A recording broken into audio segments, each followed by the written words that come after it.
আজ আমরা পড়ব mechanism of CH activation. CH bond activation can proceed through mechanistically distinct manifolds, মানে CH bond activation বিভিন্ন ধরনের পাথওয়ে ফলো করে হতে পারে, যেমন hydrogen atom abstraction followed by radical functionalization, radical rebound mechanism. একটা স্টেপ হচ্ছে তার মধ্যে হাইড্রোজেন অ্যাটম অ্যাবস্ট্রাকশন, যেটা কি হয় রেডিক্যাল ফাংশনালাইজেশনের মাধ্যমে হয়, তার জন্য এর নাম radical rebound mechanism. Next mechanism is direct insertion into CH bond. যদি ডাইরেক্ট ইনসারশন করা হয় সিএইচ বন্ডের মধ্যে, সেটাও একটা সিএইচ অ্যাক্টিভেশনের মেকানিজম। আর একটা কি organometallic C H activation proceeding through an intermediate with an metal carbon bond, মানে অর্গানোমেটালিক সিএইচ অ্যাক্টিভেশন যেটা মেটাল কার্বন বন্ডের মাধ্যমে একটা ইন্টারমিডিয়েট তৈরি করে হয়।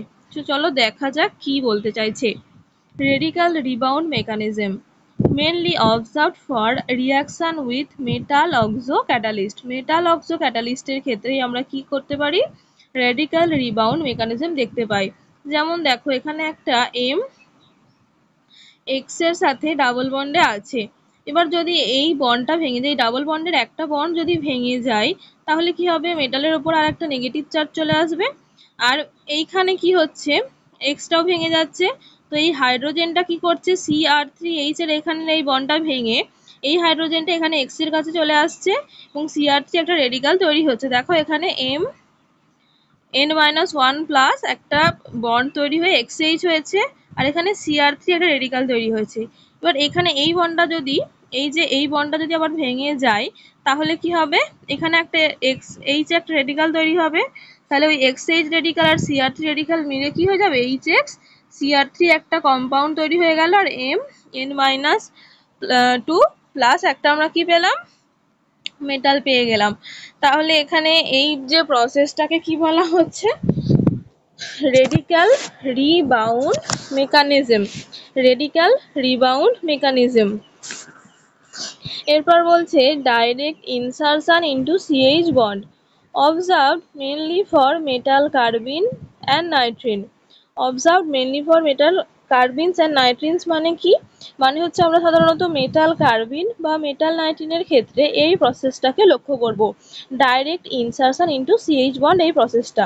ঠিক আছে, এখানে দেখো মেটালের সাথে CR1R2 একটা ডাবল বন্ডের সাথে যুক্ত আছে। এবার একটা মেটাল যদি বেরিয়ে যায়, তাহলে কি হয়ে গেল, মেটাল ডাবল বন্ড CR1R2। আর এখানে যদি আমি HCR3 দিই, তাহলে কি হচ্ছে, মেটালটা পুরোপুরি বেরিয়ে যাচ্ছে এবং CR3 আর এখানে CR1R2 একটা কম্পাউন্ড তৈরি করছে। মানে দেখো এখানে CH বন্ডটা কি হয়েছে, ডাইরেক্ট ঢুকে গেছে। এই যে সি এর সাথে এই H বন্ডটা তো আগে থেকে ছিল না, এখানে কিন্তু ডাইরেক্ট ভাবে কি হচ্ছে, ঢুকে গেছে। নেক্সট হচ্ছে CH bond activation through organometallic intermediate. আবার কিভাবে হয়, transition metals are capable of CH activation through various mechanism. Some of them are, মানে ট্রানজিশন মেটাল কি করে, বিভিন্ন রকমের CH অ্যাক্টিভেশন করে, তার মধ্যে কিছু এখানে দেওয়া হলো। যেমন CH অ্যাক্টিভেশন ভায়া অক্সিডেটিভ অ্যাডিশন, CH অ্যাক্টিভেশন ভায়া সিগমা বন্ড মেটাথেসিস, আর কি CH অ্যাক্টিভেশন ভায়া ফোটো রেডক্স ক্যাটালিসিস। তাহলে CH bond activation through organometallic intermediate কত প্রসেসে হয়, 3 ধরনের হয়। একটা অক্সিডেটিভ অ্যাডিশন, একটা সিগমা বন্ড মেটাথেসিস, আর একটা হচ্ছে ফোটো রেডক্স ক্যাটালিসিস। এবার এই যে অক্সিডেটিভ অ্যাডিশন, সিগমা বন্ড মেটাথেসিস আর ফোটো রেডক্স ক্যাটালিস, এগুলো আমরা একটা একটা করে দেখে নেব কি বলতে চাইছি। হ্যাঁ চলো, এবার প্রথমেই চলে এসেছি অক্সিডেটিভ অ্যাডিশনে। অক্সিডেটিভ অ্যাডিশন কি, typical for electron rich low valent complexes of the late transition metals found towards the right side of the periodic table। বলছে অক্সিডেটিভ অ্যাডিশন কাদের ক্ষেত্রে দেখা যায়, যারা ইলেকট্রন রিচ লো ভ্যালেন্ট কমপ্লেক্সেস এবং লেট ট্রানজিশন মেটাল, মানে periodic টেবিলে transition মেটালের যে গ্রুপ, সেখানে সাধারণত ডান দিকে যারা রয়েছে, পিরিয়ডিক টেবিলের ডান দিকে যারা রয়েছে, তাদেরকে বলা হয় লেট ট্রানজিশন মেটাল। যেমন উদাহরণ দেওয়া আছে এখানে দেখো, rhenium, iron, ruthenium, osmium, rhodium, iridium, platinum et cetera. আর একটা মেকানিজম দিয়েছে lnm to the power X plus R H, সেখান থেকে আমরা পাচ্ছি lnm এক্স প্লাস টু, আর আর এইচটা কি বন্ড ব্রেক করে lnm এর সাথে যুক্ত হয়েছে। বলছে lnm is coordinatively unstable and unsaturated, মানে lnmx টা ভীষণভাবেই কি আনস্যাচুরেটেড আর unstable. Generated in situ by thermal or photochemical decomposition of a suitable precursor. এবার এলএনএম এর এই যে এটা কিভাবে তৈরি হয়, ইন সিটু তৈরি হয়, থার্মাল প্রসেসে হতে পারে বা ফটোকেমিক্যাল প্রসেসে হতে পারে। যেমন একটা এক্সাম্পল দিয়েছে দেখো, ইটা5 C5H5 এর সাথে PMe3 ইরিডিয়াম H2 একটা কমপ্লেক্স, এটা যেখানে ইরিডিয়াম +3 অক্সিডেশন স্টেটে আছে। এবার এখানে যদি আমরা H নিউ দিই, মানে ফটোকেমিক্যাল কন্ডিশন অ্যাপ্লাই করি, তাহলে হাইড্রোজেনটা রিলিজ হয়ে যাবে। হাইড্রোজেনটা রিলিজ হয়ে যাওয়ার ফলে আমাদের একটা ইন্টারমিডিয়েট পাওয়ার কথা, যেটা হচ্ছে ইটা5 C5H5 PMe3 ইরিডিয়াম 1, কিন্তু এটা দেখা যায় না, আনঅবজার্ভ, মানে এটাকে দেখা যায় না। ইন্টারমিডিয়েটটা এত ফাস্ট তৈরি হয় যে সেটাকে আমরা লক্ষ্য করতে পারি না।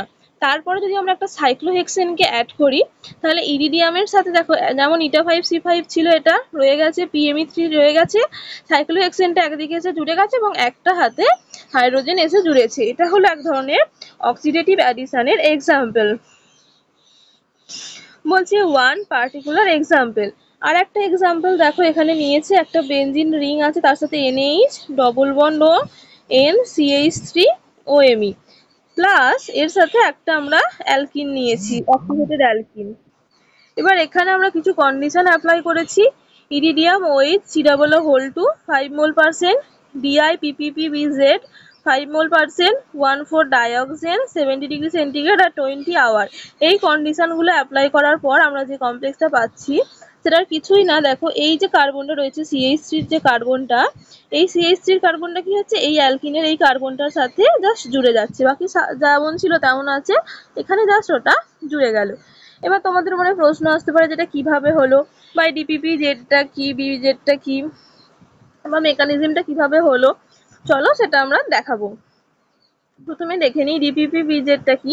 ডিপিপি বিজেডটা হচ্ছে একটা ফিনাইল, তার সাথে দুটো ফসফরাস লেগে আছে এবং আরো দুটো ফিনাইল, তার মানে এর নাম হচ্ছে 1,2-bis diphenyl phosphino benzene, diphenyl phosphino benzene. ঠিক আছে, এবার এর ক্যাটালাইটিক সাইকেলটা যদি তুমি দেখো, এখানে বোঝা যাচ্ছে, তাও আমি চেষ্টা করেছি খাতাতে একটু দেখানো, যদি তোমাদের দেখাতে পারি। দাঁড়াও একটু ধরো,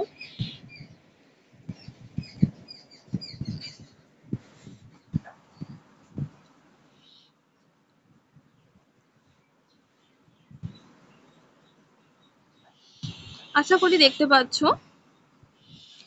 ক্যাটালাইটিক সাইকেলটাতে দেখো প্রথমে নিয়েছি ইরিডিয়াম OH, হ্যাঁ ইরিডিয়ামটা 1 অক্সিডেশন স্টেটে আছে।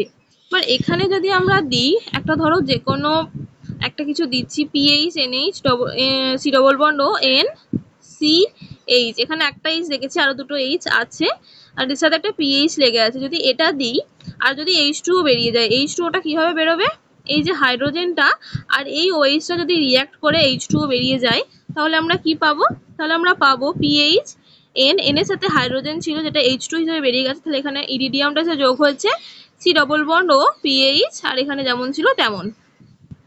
এরপর কি হয়েছে, এরপর হয়েছে অক্সিডেটিভ অ্যাডিশন। অক্সিডেটিভ অ্যাডিশন কিভাবে হয়েছে, এই যে ইরিডিয়ামটা আর কার্বনটা কি হয়েছে, একটা রিয়াকশন করে গেছে।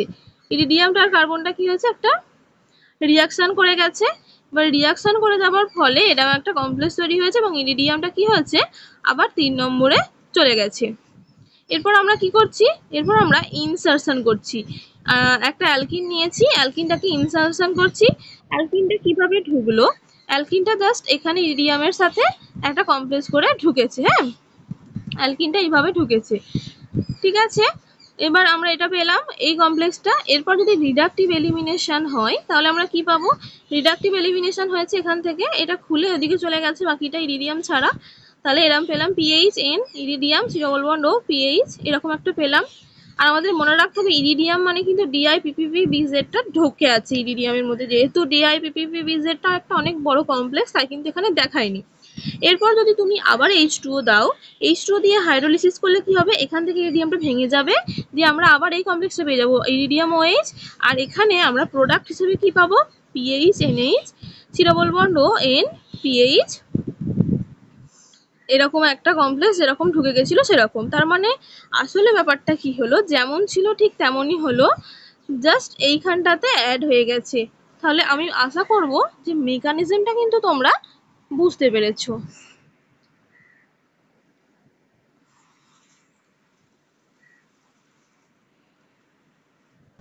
ঠিক আছে, এবার এখানে নিচে কিছু বলা আছে সেটা দেখি কি বলছে।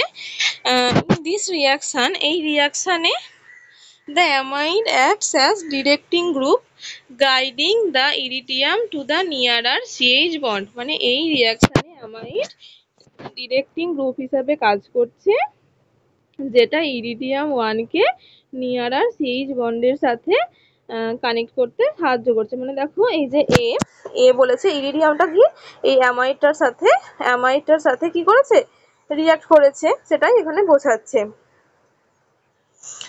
এরপর কি বলেছে, the oxidative addition iridium to iridium 3 produce a cyclometalated intermediate B which undergoes syn insertion into the olefin generating C।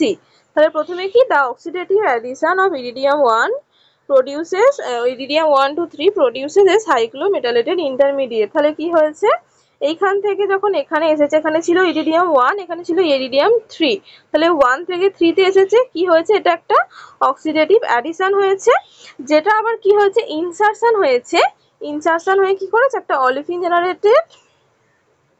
Olefin generating intermediate সৃষ্টি করেছে। Then it undergoes reductive elimination to produce D. এরপর এটা কি করেছে, reductive elimination হয়েছে, reductive elimination হয়ে ইরিডিয়ামটা এদিকে চলে এসেছে, বাকিগুলো এদিকে চলে এসেছে। ঠিক আছে, মানে যে প্রসেসটা হয়েছে সেটা আর কি লিখে বোঝানো হয়েছে। Which on hydrolysis regenerates the active catalyst and the product. এবার এটাকে যখন আমরা হাইড্রোলিসিস করছি, তাহলে এটা আবার রিজেনারেট করছে কি ক্যাটালিস্টটাকে, এবং প্রোডাক্টটাকে ফর্ম করছে। আশা করি এই ক্যাটালাইটিক 1 সাইকেলটা তোমরা নিশ্চয়ই বুঝতে পেরেছো। এর পরের দিন তাহলে আমরা সিগমা বন্ড মেটাথিসিসটা বুঝবো। হ্যাঁ, অল্প অল্প করে পড়লে কিন্তু পড়াটা ভালো মনে থাকবে। ক্যাটালাইটিক মেটাথিসিসটা তাহলে পরের দিন হবে।